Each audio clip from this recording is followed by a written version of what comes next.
नमस्कार जय जगन्नाथ समस्त ठाकुर भलरे रखु एति मोर प्रार्थना। आज मु रोही माछ तरकारी रेसिपी देखेबी। रोही माछ को धोई हल्दी लुण गोल भाजी रखी देती आलू काटिकी तेल फुटण फुटे आलू भाजी ने आलू टे लुण पकईदेवी आलूर कलर चेंज होगा लुण पकईदे सफ्ट हो थाली घोरे घोरे धीरे धीरे भाजीदे से भल से तेल भाजी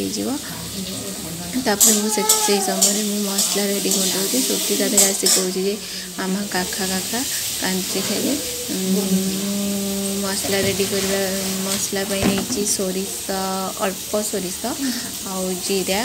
आउ टिके अदा आउ सुखिला लंका दीटा मु टमाटर मसला बाटी दिए तरकारीटा टिके बहलिया हाँपाई टमाटो गोटे ओली छोट साइज बोली दीटा नहीं रसुण 5-6 पाखुड़ा एतिकी ग्राइंडिंग करदेवी आलू भल से तेल छाणीला से आलू ही मसला दे कषिबी ये श्रुति की काख कर भाजी दौचे टी आलू मसला दे तरकारीटा कषि सारापर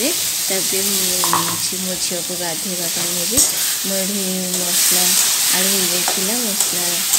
कषिदेली आउपटे भात भी बसई देती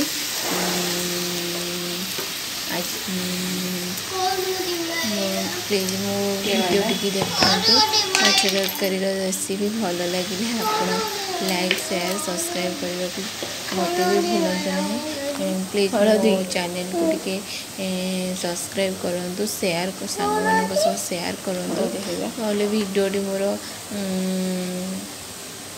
पारनी वायरल हेनी ना वीडियो ग्रो करनी वीडियो भी ग्रो करनी मोर पूरा लो ही अच्छी प्लीज मो चैनल को लाइक शेयर सब्सक्राइब करूँ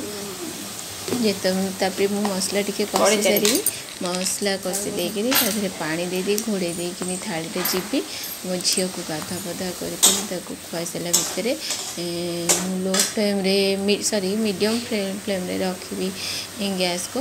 तापरे मो झी कम सरला को आलू सीझी जाइए भजा भजा पकईदेवी टिके फुटी आसले माछ तरकारी मु धनिया पत्र पकई बंद करदेवी गैस को तरकारी रेडी हो गला आसतु आमे समस्ते मिसिकी खाइबा।